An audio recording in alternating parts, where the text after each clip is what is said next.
जय हिंद विद्यार्थी मित्रांनो, स्वागत आहे आपल्या सगळ्यांच्या ऑनलाईन प्लॅटफॉर्म विनीत ट्युटोरियल्स वर. तर विद्यार्थी मित्रांनो, आजच्या लेक्चरमध्ये पण स्टार्ट करणार आहोत फिजिक्सचं युनिट नंबर 1, ज्याचं नाव असणार आहे प्रॉपर्टीज ऑफ मॅटर अँड कायनेमॅटिक्स. बघा, इंट्रोडक्शन मध्ये आपण बघितलं होतं 11 मार्कांचं चॅप्टर आहे आणि 2 पार्ट मध्ये डिवाइड केलेलं आहे.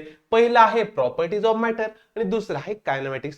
मग मॅटर काय असतं, त्याच्या कोणकोणत्या प्रॉपर्टी आहे हे सगळं आपल्याला बघायचं आहे. आणि कायनेमॅटिक्स मध्ये बघायचं वेळा की मोशन काय असतं, मग मोशनचे काही नियम आहेत का. ह्या न्यूटन बाबांनी काय केलं होतं, 3 नियम शोधले होते. ते 3 नियम बघायचे, त्याच्यावर सुद्धा भरपूर वेळा प्रश्न विचारले जातील. प्रोजेक्टाईल मोशन काय असतं बघू, टेन्शन घेऊ नका, काही न्यूमरिकल सुद्धा असणार आहे बरं. बघा, याच्यामध्ये थेरी, पहिल्या चॅप्टर मध्ये थेरी प्लस न्यूमरिकल तुम्हाला असणार आहेत. न्यूमरिकलचं टेन्शन घ्यायची गरज नाही, मी इथे आहे. चला जाऊ आपण आपल्या पहिल्या टॉपिक कडे. तर बघा, नेमकं फोर्स काय असतं. पहिला टॉपिक काय आपला, फोर्स, टाइप ऑफ फोर्स. मग हे फोर्स बघायच्या आधी तुम्हाला जे फोर्स माहिती ना, आपण ते बघू. बघा, तुम्हाला कोणते फोर्स माहिती आहे सर? आम्हाला 2-3 फोर्स माहिती सर. कोणते रे बाबा? पहिला माहिती सर आम्हाला पुश वाला फोर्स. कोणता? पुश वाला. म्हणजे एखादी गोष्ट, आता हा फोन आहे, ह्या फोनला मी काय करतो, पुश करतोय. म्हणजे मी काय करतोय, टुवर्ड द बॉडी फोर्स लावतो, त्याला म्हटलं तर पुश फोर्स. यालाच म्हटलं तर कॉम्प्रेसिव्ह फोर्स. यालाच म्हटलं तर कॉम्प्रेसिव्ह फोर्स. दुसरा असतो पुल फोर्स. मग पुल फोर्स मध्ये काय होतं, force act away from the body. Body पासून दूर जाणारे काय असतात, हे फोर्स असतात. याला म्हटलं तर टेन्साइल फोर्स. याला म्हटलं तर टेन्साइल फोर्स. आणि तिसरा फोर्स असतो शियर फोर्स. कोणता? Shear force. तोडणारा, फाडणारा, चिरणारा, कापणारा फोर्स, त्याला म्हटलं तर शियर फोर्स. हा शियर फोर्स लागतो असा. बघा, एखाद्या कागदाला, बघा हा कागद आहे, ह्या कागदाला मला काय करायचंय, फाडायचंय. तर मी काय करेल, शियर फोर्स लागेल, अपोजिट फोर्स लावेल. एक लागेल असा, एक लागेल असा. याला म्हटलं तर शियर फोर्स. कापणारा, चिरणारा, फाडणारा फोर्स म्हणजेच शियर फोर्स. ओके, हे 3 फोर्स आहे. ह्या 3 फोर्स व्यतिरिक्त आपल्याला 2 फोर्स अजून शिकायचे, ज्याचं नाव आहे डिफॉर्मिंग फोर्स आणि इंटरनल रिस्टोरिंग फोर्स. मग हे फोर्स म्हणजे काय सर? बघा, पहिले बघून घेऊ आपण डिफॉर्मिंग फोर्स. डिफॉर्मिंग फोर्स म्हणजे काय, जेव्हा एखादी फोर्स लावून मी एखाद्या बॉडीची फॉर्म, काय फॉर्म म्हणजे काय, फॉर्म म्हणजे असतो शेप आणि साईज. काय, एखाद्या गोष्टीचं शेप आणि साईज मी चेंज करू शकतो, त्या फोर्सला म्हटलं तर डिफॉर्मिंग फोर्स. काय, एकदम साधा सरळ सोपा फोर्स. काय, असा फोर्स ज्या फोर्सने मी काय करू शकतो, शेप आणि साईज डी करू शकतो. डी म्हणजे काय, चेंज करू शकतो, त्यालाच म्हटलं तर डिफॉर्मिंग फोर्स. बघा, the force applied on the body which change its shape and size. बघा, एखादी असा फोर्स ज्या फोर्सने मी काय करू शकतो, साईज आणि शेपला चेंज करू शकतो, यालाच म्हटलं आता डिफॉर्मिंग फोर्स. काय काही नाही हो सर, एकदम सोपी होती पहिली डेफिनेशन, तर मला एकदम समजली. मग सर दुसरं असतं डिफॉर्मेशन. बघा, हा फोर्स नाहीये, हा काय एक छोटासा पॅरामीटर आहे. काय, डिफॉर्मेशन. मग डिफॉर्मेशन म्हणजे काय सर? डिफॉर्मिंग फोर्स लावल्यानंतर, काय, डिफॉर्मिंग फोर्स लावल्यानंतर बॉडी जे पण काही शेप अँड साईज चेंज करते ना, त्यालाच म्हटलं तर डिफॉर्मेशन. म्हणजे the body changes it shape and size. जेव्हा एखाद्या बॉडीची साईज आणि शेप चेंज होते, केव्हा, जेव्हा मी डिफॉर्मिंग फोर्स लावतो तेव्हा, त्याला म्हटलं तर डिफॉर्मेशन. म्हणजे एखादा बॉडी आहे, त्या बॉडीला लावला मी फोर्स. हा कोणता फोर्स आहे? पुश फोर्स आहे. पुश फोर्स लावल्यानंतर ही बॉडी काय होईल, कॉम्प्रेस होऊन जाईल. ही बॉडी काय होईल, अशी होऊन जाईल. मग याला म्हटलं तर डिफॉर्मेशन. आणि डिफॉर्मेशन साठी लावला गेलेला फोर्सला म्हटला तर डिफॉर्मिंग फोर्स. आता हा तिसरा फोर्स कोणता आहे सर? सॉरी तिसरा म्हणजे दुसरा फोर्स कोणता आहे, याला म्हटलं तर इंटरनल रिस्टोरिंग फोर्स. आता हा फोर्स काय आणतो, हा फोर्स काय करतो, हा सांगतो धक्क्याला बुक्का. धक्क्याला बुक्का. जर तू मला इकडनं फोर्स लावत असेल, मी सुद्धा इकडनं फोर्स लावेल. बघा, every action has an equal and opposite reaction. हाच नियम फॉलो करतो हा इंटरनल रिस्टोरिंग फोर्स. हा काय म्हणतो, जर तुम्ही मला पुश फोर्स लावत असाल, जेव्हा तुम्ही मला पुश फोर्स लावत असाल आणि माझे जे पण काही मॉलिक्युल्स आहेत, माझे जे पण काही मॉलिक्युल्स आहेत त्यांचे पोझिशन बघा, हा पहिला, हा दुसरा, हा तिसरा, चौथा, पाचवा, सहावा, हे मॉलिक्युलची पोझिशन आहे. जेव्हा मी पुश फोर्स लावेल तेव्हा यांची पोझिशन 1 2 3 2 मिनिटं 1 2 3 4 5 6 त्यांची पोझिशन अशी होऊन जाईल. जेव्हा मी पुश फोर्स लावेल ना तेव्हा त्यांची पोझिशन अशी होऊन जाईल. पण आता हे मॉलिक्युल्स म्हणतात तुम्ही मला पुशचा फोर्स तिकडनं लावला ना, आता आम्ही फोर्स इकडनं लावू आणि आम्ही आमची जी पण काही जागा होती त्या जागेवर जाण्याचा प्रयत्न करू. मग हे मॉलिक्युल्स काय करतील बघा, याला मोठं करतो थोडं बघा, याला थोडं मोठं करतो तेव्हा थोडा व्यवस्थित समजेल. आता हे जे मॉलिक्युल्स असतात ना ते फोर्स लावणार आहे अपोजिट डायरेक्शनने. बघा, अरे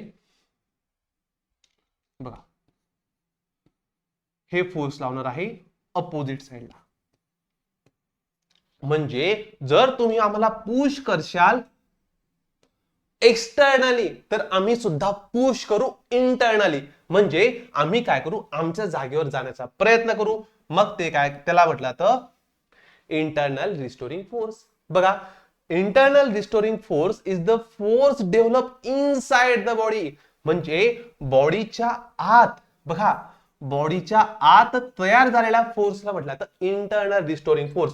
आणि तो काय करतो रे, तो काय करतो, त्याची जी पण काही चेंज झालेली शेप अँड साईज आहे तिला परत काय करतो, जागेवर आणण्याचा प्रयत्न करतो. बघा, develop inside a body which oppose the deformation. जे पण काही डिफॉर्मेशन झालेलं आहे बघा, पहिला, दुसरा, तिसरा मॉलिक्यूल कुठे होता आणि आता कुठे आला, म्हणजे इथे डिफॉर्मेशन झालेलं आहे. मग हे डिफॉर्मेशन झालेले मॉलिक्युल्स असतात ते म्हणतात आता आम्हाला परत आमच्या जागेवर जायचंय. Deformation and tries to restore the original size and shape. ते जे पण काही मॉलिक्युल्स असतात ना ते परत त्यांच्या जागेवर जाण्याचा प्रयत्न करतात. त्यालाच म्हटलं तर इंटरनल रिस्टोरिंग फोर्स. इथपर्यंत काय अडचण, नक्की डिफॉर्मेशन म्हणजे काय बघा, डिफॉर्मेशन म्हणजे काय, जेव्हा मी डिफॉर्मिंग फोर्स लावून एखाद्या बॉडीची काय करतोय, शेप अँड साईज चेंज करतो, त्याला म्हटलं तर डिफॉर्मेशन. इंटरनल रिस्टोरिंग फोर्स सांगतो जर तुम्ही मला फोर्स लावून माझा शेप अँड साईज चेंज केला, जेव्हा तुम्ही मला फोर्स लावून माझा शेप अँड साईज चेंज केला, माझ्या आतले मॉलिक्यूल काय म्हणतील, आम्ही सुद्धा अपोज करू आणि आमच्या परत ओरिजिनल शेप अँड साईज वर येण्याचा प्रयत्न करू.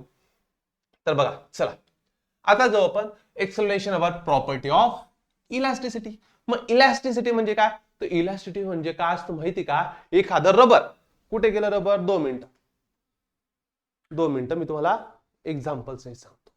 बघा, हे रबर आहे, रबरला आपण इलास्टिक बँड सुद्धा म्हणतो. बघा, या रबरवर मी फोर्स लावला आणि याचा शेप अँड साईज चेंज केला, पण जसा मी फोर्स सोडला परत तो त्याच्या जागेवर येऊन गेला. त्यालाच म्हटलं इलास्टिसिटी. काय, इलास्टिसिटी म्हणजे काय, एका बॉडीची अशी प्रॉपर्टी जेव्हा मी एखादी एक्सटर्नल फोर्स लावतोय त्या फोर्स मध्ये तो डिफॉर्म तर होईल. बघा, हे अजून दुसरं रबर, रबर मध्ये सुद्धा इलास्टिक प्रॉपर्टी असते. आता ह्या रबरवर मी काय करतोय, फोर्स लावतोय आणि त्याचा शेप अँड साईज चेंज करतोय, पण जसा मी फोर्स सोडतोय परत तो त्याच्या जागेवर येऊन जातोय. सर हे कसं झालं, कारण त्याच्यामध्ये प्रॉपर्टी होती इलास्टिसिटीची. म्हणजे काय, एखादी बॉडी, बघा या बॉडीला मी फोर्स कसा लावला होता, फोर्स लावला होता नंतरून असं रबर झालं ना. बघा, हे रबर आहे, त्याला मी फोर्स लावला, त्याने त्याचा शेप अँड साईज चेंज केली, पण जसा मी काय केला, फोर्स सोडला रे सोडला, तो परत येऊन गेला त्याच्या जागेवर, तर याला म्हटलं तर इलॅस्टिसिटी. काय? Elasticity is the property when a force is applied on a body which change it's original shape and size. त्याने काय केलं? Original shape and size change केला. पण काय? पण after the applied force is remove, जेव्हा applied केलेला force me remove केला तेव्हा काय झालं? It returns it's original shape and size. काय? जेव्हा मी ह्या रबरला सुद्धा अप्लाइड फोर्स केला, काय? फोर्सला अप्लाइड केलं, पण जसा मी तो अप्लाइड केलेला फोर्स रिमूव्ह केला परत तो त्याच्या जागेवर येऊन गेला. याला म्हटलं तर इलॅस्टिसिटी. ओके, बेस्ट एक्झाम्पल कायचं? Rubber band. Rubber band. Okay, चला नेक्स्ट प्रॉपर्टी आहे प्लास्टिसिटी. प्लास्टिसिटीले गरीब राहतं. प्लास्टिसिटीले गरीब राहतं. हा काय म्हणतो? तुम्हाला जसा फोर्स लावायचा आहे तसा लावा, तुम्ही जसं म्हणशाल आम्ही तसं वागू. म्हणजे सर, जेव्हा एखाद्या बॉडीला तुम्ही फोर्स लावून त्याचं डिफॉर्मेशन केलं, काय?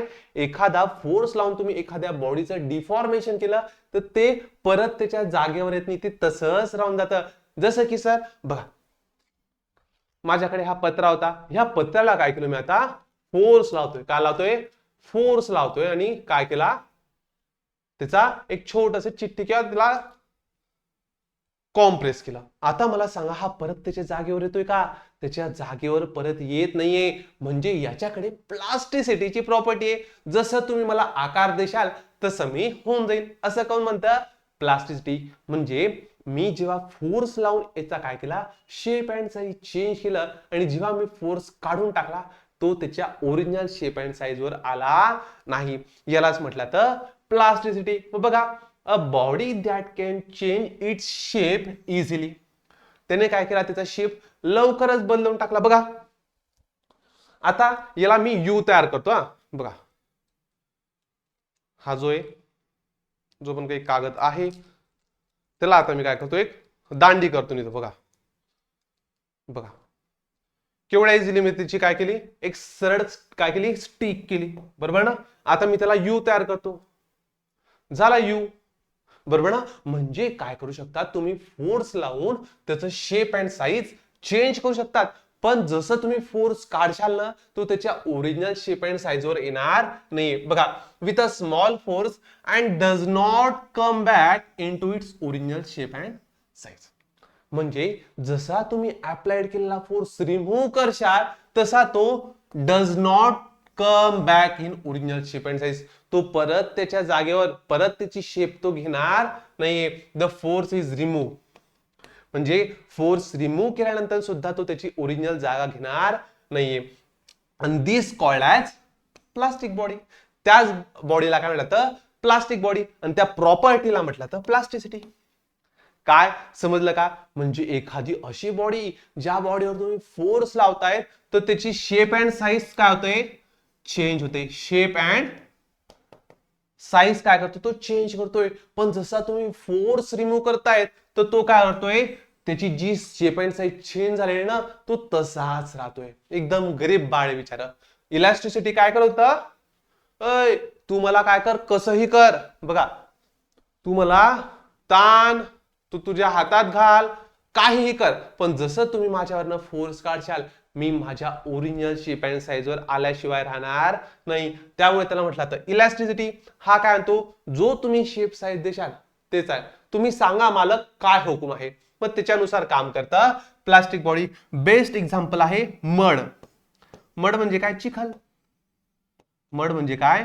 चिखल. बघा, चिखलला बघा, चिखलाचे म्हणजे चिखल म्हणजे चिकन माती असते ना, माती. मातीमध्ये पाणी टाकलं तर चिखल तयार होतो. मग त्याचं तुम्ही पंत्या तयार करा, त्याचं तुम्ही माठ तयार करा, त्याचे तुम्ही भांडे तयार करा, जे हवं ते तुम्ही काय करू शकतात? तयार करू शकतात. का? कारण त्याच्यामध्ये कोणती प्रॉपर्टी आहे? प्लास्टिसिटीची, जी काय करते? मी माझ्या ओरिजिनल शेप अँड साईज वर येणार नाही. अजून बेस्ट एक्झाम्पल आहे जसं की कणिक. बघा, हे तर बेस्ट एक्झाम्पल आहे. पोळ्यांचं कणिक, जसा आकार देशाल तसं होऊन जाईल. बघा, आई लहानपणी त्या कणकेचे दिवे सुद्धा करायची, जिलब्या करायची, लाडू करायची आणि चिखल्यामध्ये सोडायची. बरोबर ना? मग त्याच्यामध्ये कोणती प्रॉपर्टी असते? प्लास्टिक काय, प्लास्टिक बॉडी किंवा प्लास्टिसिटी असते, जी काय सांगते जर तुम्ही मला फोर्स लावत असाल आणि जर तुम्ही तो फोर्स रिमूव्ह जरी केला तरी मी तुम्ही जो दिला शेप अँड साईज आहे मी त्या शेप अँड साईज मध्ये आयुष्यभर राहील. चला नेक्स्ट आहे explanation about property of rigidity. Rigidity म्हणजे असतात जड. रिजिडिटी काय एक प्रकारचा जड बॉडी आहे, जड प्रॉपर्टी आहे. म्हणजे सर मला मारा ठोका काहीही करा मी माझा शेप अँड साईज चेंज करणार नाही. काय रिजिड बॉडी काय म्हणते, तुम्ही मला मारा ठोका झोडा बोला. बघा जड मुलं सुद्धा कशा असतात, त्यांना कितीही बोला कितीही मारा ते सुधरत नाही किंवा ते स्वतःचा जडपणा काढत नाही. तशीच असते रिजिडिटी प्रॉपर्टी. रिजिडिटी काय म्हणते, तुम्ही मला कितीही फोर्स लावा मी माझं शेप अँड साईज चेंज करणार नाही. ही असते एक आयडियल बॉडी. ही काय एक प्रकारची आयडियल बॉडी. अशी बॉडी अस्तित्वात नाही. पण आपण ऍझ्युम करतो दगडाला, रॉक दगड, दगडलाच काय म्हटलं तर जड, दगडासारखा जड आहे बाबा तू. म्हणजे काय तुला कितीही सांगा तुझ्यात फरक पडत नाही, कारण तू कोण आहे, दगड आहे. दगड काय असतो, जड असतो. जड म्हणजेच काय रिजिड प्रॉपर्टी. त्याच्यात काय रिजिडिटीची प्रॉपर्टी. तुम्ही मला कितीही फोर्स लावा, पुश फोर्स लावा, पुल फोर्स लावा, शियर फोर्स लावा, मी चेंज करणार नाही. काय शेप अँड साईज. बघा body whose size and shape do not change. ती त्याची शेप अँड साईज चेंज करत नाही. When very large force is applied. तुम्ही भरपूर फोर्स जरी लावला तरी तो त्याचा शेप अँड साईज चेंज करणार नाही. टू हॅव अ रिजिडिटी, कारण त्यांच्याकडे काय रिजिडिटी नावाची प्रॉपर्टी आहे. And such a body is called as rigid body. आणि अशा बॉडीला म्हटलं तर rigid body. A stone is an example of rigid body. Perfect rigid body अस्तित्वात नाही, पण आपण स्टोनला किंवा रॉकला किंवा दगडाला रिजिड बॉडी म्हणून ऍझ्युम करतो. तर इथे आपल्याला 3 प्रॉपर्टी बघितल्या. कोणत्या, पहिली होती इलास्टिसिटी. बघा नवीन पेजवर जाऊ. पहिली होती इलास्टिसिटी. इलास्टिसिटी म्हणजे काय, फोर्स लावा शेप अँड साईज चेंज करेल, फोर्स सोडा मी परत माझ्या ओरिजिनल शेपवर येऊन जाईल. दुसरं होतं प्लास्टिसिटी.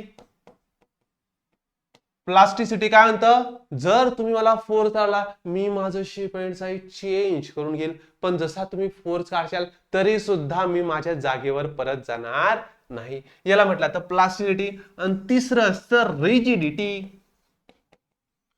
रिजिडिटी म्हणजे काय, मला तुम्ही फोर्स लावा, ताना, ओढा, दाबा, काहीही करा, मी माझं शेप अँड साईज लवकर बदलणार नाही.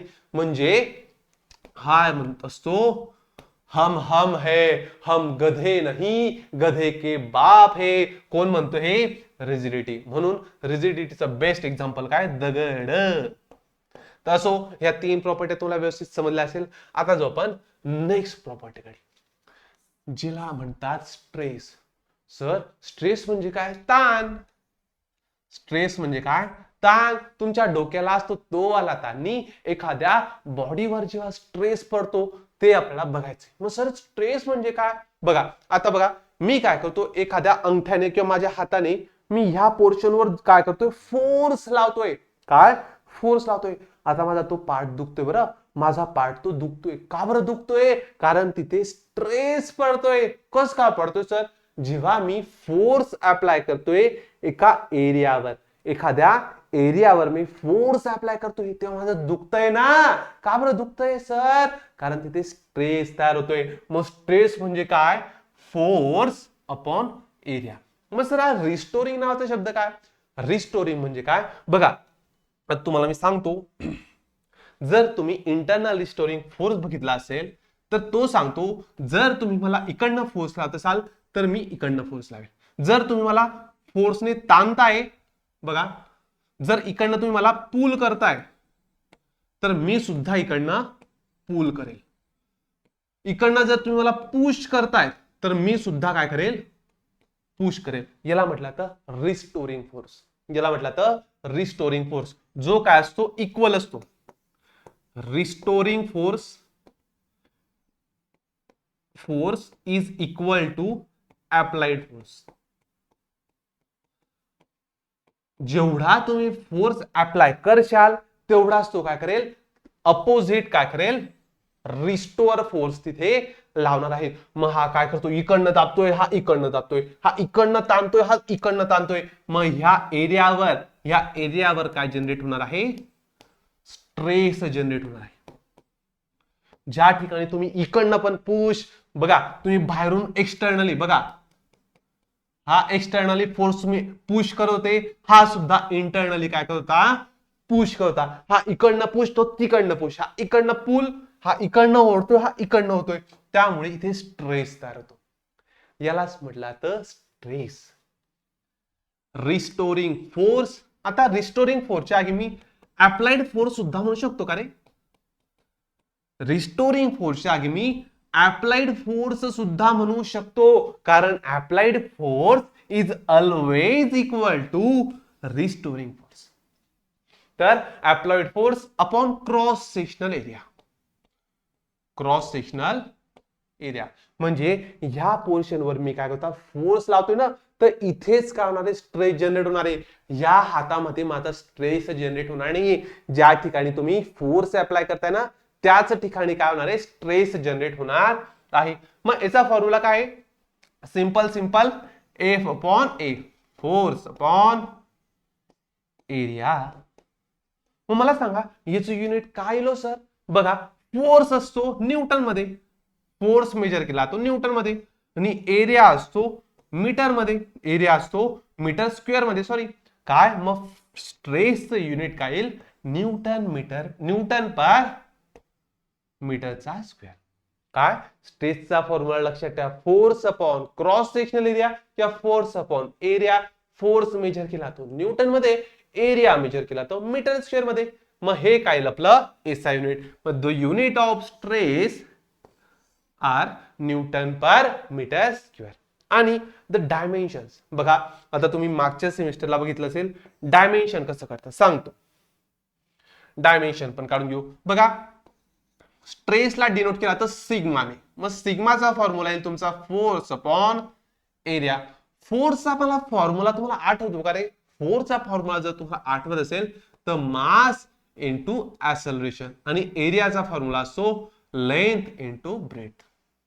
इथपर्यंत आठवतं. डायमेन्शन काढताना तुम्ही लिहायचे एल एम टी, बरोबर ना, लेंथ मास आणि टाइम, बरोबर. आता मला दिसतंय इथं मास तर काय बघा मला काय करायचं, फंडामेंटल क्वांटिटीज मध्ये सगळ्यांना आणायचंय. मास फंडामेंटल क्वांटिटी मध्ये आला, लेंथ पण फंडामेंटल आहे, ब्रेथ पण फंडामेंटल आहे. हा ऍक्सेलरेशन अजून काय डिराइव्हड क्वांटिटी मध्ये. मग त्याला आपण सॉल्व्ह करून घ्या. मास जसंच्या तसं ठेवा. ऍक्सेलरेशनचा फॉर्म्युला काय आहे, ऍक्सेलरेशनचा तुम्हाला फॉर्म्युला आठवत असेल तर काय असेल, डिस्टन्स अपॉन टाइम चा स्क्वेअर. जर तुम्हाला व्यवस्थित आठवत असेल ऍक्सेलरेशनचा फॉर्म्युला तर तो काय आहे, जाऊ सोडा, velocity upon time, velocity upon time divide by length into length लिहू का रे? ब्रेडचं सुद्धा एक प्रकारची लेंथ आहे का, मग मी लेंथ इंटू लेंथ लिहिलं. बघा आता मी काय करतो, याला अजून सॉल्व्ह करतो. व्हेलोसिटीचा फॉर्म्युला काय, डिस्टन्स अपॉन टाइम. व्हेलोसिटीचा फॉर्म्युला काय, डिस्टन्स अपॉन टाइम. मग मी असं लिहू शकतो का, M into distance divide by time divide by time divide by length into length. बघा हे प्रत्येक वेळेस मी सॉल्व्ह करून दाखवणार नाही, पण आता स्टार्टिंग आहे म्हणून सांगतो. बघा हा आला मास, हा टी गेला खाली, डी डिवाइड बाय टी चा square divide by length into length. काय divide by length into length. हा टी स्क्वेअरला परत खाली आणून घ्या. मग ते फायनल कसं होईल, mass into distance divide by length into टाइमचा स्क्वेअर. टाइमचा स्क्वेअर मी खाली आणलं. मला सांगा आता झालेलं आहे, मास फंडामेंटल क्वांटिटी आहे, डी म्हणजे काय, एक प्रकारचं डिस्टन्स म्हणजेच काय असते, एक प्रकारची लेंथ. म्हणजे ही सुद्धा फंडामेंटल आहे, ही फंडामेंटल, ही फंडामेंटल, ही टाइम सुद्धा फंडामेंटल मध्ये. मग बघा लेंथ किती रे बाबा, लेंथ दिसते सर वरती एक आणि खालती दोन आहे, वरती एक आहे खालती दोन आहे. मी काय करतो या डिस्टन्सला डी न लिहिता एल लिहितो, डिस्टन्सला डी न लिहिता एल लिहितो. हा वरचा एक एल कट, खालचा एल कट, म्हणजे टोटल लेंथ किती आला बाबा, माझ्याकडे आता लेंथ फक्त एकच उरली. मग लेंथ द्या एक, पण मला दिसलं तो लेंथ खाली आहे. काय तो लेंथ खाली आहे, मग वरती जाताना तो जाईल मायनस. ओके. मास एम, मास कुठे दिसतं बाबा, हा एक दिसतोय, मास सुद्धा एक. टाइम किती दिसतोय, दोन दिसतोय सर. टाइम टाइम आम्हाला दोन वेळा दिसतोय, मग दोन वेळा लिहा. पण तो टाइम डिनॉमिनेटरला होता, खाली होता, म्हणून तो येईल मायनस. तर L minus one, M one, T minus two. M one, L minus one आणि टी मायनस टू. तर हे आलं आपलं, त्यांनी एल इकडे घेतलेला, एम इकडे घेतलाय, बाकी दुसरे काहीच कन्फ्युजन नाही. तर स्ट्रेस तुम्हाला व्यवस्थित समजलं असेल. स्ट्रेस म्हणजे काय, जेव्हा एखादी फोर्स मी एखाद्या एरियावर अप्लाय करतो त्या ठिकाणी स्ट्रेस जनरेट होतो. स्ट्रेसला आपण डिनोट करतात सिग्माने, त्याचा फॉर्म्युला आहे फोर्स अपॉन एरिया, त्याचं युनिट आहे न्यूटन पर मीटर स्क्वेअर. याच्या पुढे स्ट्रेसवर कोणताच प्रश्न येणार नाही. आता स्ट्रेसचे काही टाईप आहे, स्ट्रेसचे काही टाईप आहे. पहिला आहे टेन्साइल स्ट्रेस, दुसरा आहे व्हॉल्यूमॅट्रिक स्ट्रेस, तिसरा आहे शिअरिंग स्ट्रेस. सर या स्ट्रेस म्हणजे काही वेगळे का, काहीच नाही, फक्त फोर्स चेंज होता आणि स्ट्रेस त्यामुळे चेंज होतो. जसं की टेन्साइल स्ट्रेस. काय टेन्साइल स्ट्रेस, टेन्साइल स्ट्रेस म्हणजे काय, जेव्हा आपण जो अप्लाइड फोर्स आहे ना तो टेन्साइल वाला असेल. काय अप्लाइड जो फोर्स आहे ना तो टेन्साइल म्हणजे ताणणारा फोर्स असेल. मग ताणणाऱ्या फोर्समुळे पडणारा स्ट्रेस, काय जो पण काही हा अप्लाइड फोर्स आहे ना तो कोणता आहे, टेन्साइल वाला आहे. ताणणारा पूल काय करतोय तो, 2 मिनिटं, तो काय करतोय, पूल करतोय. काय करतोय, पूल. बघा हा खाली पूल करतोय, हा वरती पूल करतोय, ओढतो आहे. टेन्शन तिथे क्रिएट होतोय. काय होतोय, टेन्शन क्रिएट होतोय. का मी तिथे टेन्साइल फोर्स लावतोय. बघा तुम्हाला व्यवस्थित आठवत असेल नसेल मी परत सांगून देतो. बघा 3 प्रकारचे फोर्स बघितले होते आपण. पूलवाला फोर्स बघितला होता. पूलवाला फोर्स म्हणजे काय, टेन्साइल फोर्स म्हणजे दोघा बाजूकडनं ताणलं जातं आणि ताणण्यामुळे जो पण काही स्ट्रेस तयार होतो त्याला म्हटलं तर टेन्साइल स्ट्रेस. त्याला म्हटलं तर टेन्साइल स्ट्रेस. सोपं आहे. पण टेन्साइल स्ट्रेस म्हणजे काय, सेम सगळं काही पाठ करत बसायचं नाही. टेन्साइल स्ट्रेस म्हणजे काय, आपण फोर्स अप्लाइड करतोय एखाद्या क्रॉस सेक्शन एरियामुळे आणि त्याच्यामुळे त्याची लेंथ चेंज होणार आहे. त्याची काय होणार आहे, लेंथ वर त्याचा काय होणार आहे, फरक पडणार आहे. मग याचं युनिट सुद्धा काय येईल, न्यूटन पर मीटर स्क्वेअर. तुम्हाला काय लक्षात ठेवायचं फक्त याच्यामध्ये काय होणार आहे, the tensile stress is defined as the deforming force which when applied to the body produce change in length. या ठिकाणी फक्त लेंथ चेंज होणार आहे. लेंथ का चेंज होणार आहे, कारण मी तिथे टेन्साइल फोर्स, ताणणारा फोर्स ताणणार. बघा आता हा समजा पेन आहे, पेन सोडा, ते रबर कुठे गेलं बाबा, हा हे रबर आहे, ह्या रबरवर मी टेन्साइल फोर्स करतोय. काय झालं बाबा, याची लेंथ चेंज झाली ना, त्यामुळे याला म्हटलं तर मग ह्या रबर मध्ये जो पण काही स्ट्रेस तयार झाला तो स्ट्रेस होता टेन्साइल स्ट्रेस. तो होता tensile stress. Example rope climbing and bicycle chain, याचा काही संबंध इतका नाही. चला आता व्हॉल्यूमॅट्रिक स्ट्रेस. व्हॉल्यूमॅट्रिक स्ट्रेसला दुसरं नाव असतं कॉम्प्रेसिव्ह स्ट्रेस. काय म्हटलं तर कॉम्प्रेसिव्ह स्ट्रेस. याला दुसरं नाव काय आहे, कॉम्प्रेसिव्ह स्ट्रेस. मग आता समजा नावच येते कॉम्प्रेस, कॉम्प्रेस पुश फोर्स म्हणजे इथे जो पण काही अप्लाइड फोर्स असणार आहे ना तो असणार आहे कोणता, कॉम्प्रेसिव्ह फोर्स. किंवा याला आपण पुश फोर्स सुद्धा म्हणू शकतो. म्हणजे एखाद्या बॉडीला मी पुश करतोय, एखाद्या बॉडीला मी काय करतोय, पुश करतोय, तर त्याचं व्हॉल्यूम काय होणार आहे, चेंज होणार आहे. त्यामुळे याला म्हटलं तर व्हॉल्यूमॅट्रिक स्ट्रेस. मग व्हॉल्यूमॅट्रिक स्ट्रेसची डेफिनेशन काय, same applied force upon area. Volume stress is defined as the deforming force which applied to a body produce change in its volume. Main एवढंच आहे.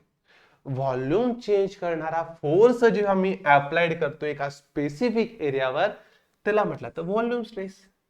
त्याला म्हटलं तर व्हॉल्यूम स्ट्रेस. याचा युनिट सेम, फोर्स म्हणजे न्यूटन, एरिया म्हणजे मीटरचा square. बस एवढेच प्रश्न विचारले जातील, बाकी दुसरं काहीच नाही. आता शिअरिंग स्ट्रेस. शिअरिंग स्ट्रेस म्हणजे काय, यामध्ये जो फोर्स असतो ना तो शिअर फोर्स किंवा टँजेन्शियल फोर्स असतो. काय, एक तर तो शिअर फोर्स असतो त्याला, किंवा त्याला टँजेन्शियल फोर्स सुद्धा म्हटलं तर. बघा हा इकडनं जातो, बघा हा इकडनं असा लागतोय आणि हा इकडनं असा लागतोय, किंवा मी असं सुद्धा लिहू शकतो, हा फोर्स इकडनं असा लागतोय आणि हा फोर्स इकडनं असा लागतोय. त्यामुळे बॉडी काय करते, तिची लेंथ नाही, तिचं व्हॉल्यूम नाही, तिचा शेप चेंज करते.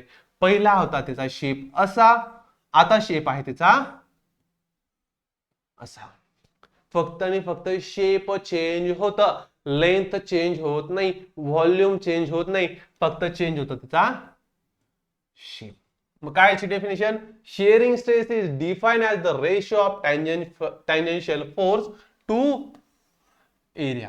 बघा टँजेन्शियल फोर्स अपॉन एरिया, याचा एवढा एकदम साधा सरळ सोपा फॉर्म्युला आहे. याचं युनिट काय असणार आहे, newton per metre square. Same force upon area म्हटलं तर फोर्स असतो न्यूटन मध्ये, एरिया असतो मीटर स्क्वेअर मध्ये. डायमेन्शन सुद्धा चेंज होणार नाही. तर बघा आजच्या लेक्चर मध्ये आपण काय बघितलं, बघा भरपूर मेन प्रश्न बघितले बरं. आज स्टार्टिंगला बघितलं आपण फोर्स, कोणता फोर्स, पहिला बघितला आपण डिफॉर्मिंग फोर्स, नंतर बघितला internal restoring force. Deforming force म्हणजे काय, एखादी फोर्स लावल्यानंतर बॉडी त्याचा शेप अँड साईज चेंज करते, बरोबर. नंतर इंटरनल रिस्टोरिंग फोर्स म्हणजे काय, जेव्हा मला तुम्ही फोर्स लावतायत, माझ्या आतले मॉलिक्युल्स काय करतायत, आतून सुद्धा फोर्स लावतायत, आणि त्याच्यामुळे काय होतंय, जे पण काही तुम्ही डिफॉर्मेशन केलंय ते परत काय होणार आहे, ओरिजिनल शेप अँड साईज वर येण्याचा प्रयत्न करेल. ह्या दोन फोर्स बघितले. नंतर बघितलं आपण इलास्टिसिटी, प्लास्टिसिटी आणि रिजिडिटी, ते सुद्धा एकदम सोपं होतं. नंतर आपण 3 प्रकारचे स्ट्रेस बघितले. पहिला स्ट्रेस बघितला आपण टेन्साइल स्ट्रेस, ज्यामध्ये काय होतं, टेन्साइल फोर्स वापरून आपण त्याची लेंथ वर इफेक्ट पाडत असतो. नंतर व्हॉल्यूमेट्रिक स्ट्रेस, ज्यामध्ये आपण पुश फोर्स किंवा कॉम्प्रेसिव्ह फोर्स टाकून त्याचा व्हॉल्यूम चेंज करत असतो. आणि शिअरिंग स्ट्रेस म्हणजे काय, आपण टँजेन्शियल फोर्स लावून त्याचा जो पण काही शेप आहे तो चेंज करत असतो. तर याला म्हटलं तर शिअरिंग स्ट्रेस. तर आशा करतो आजचं लेक्चर तुम्हाला एकदम व्यवस्थित समजलं असेल. भेटूया आपण पुढच्या लेक्चर मध्ये, तोपर्यंत धन्यवाद.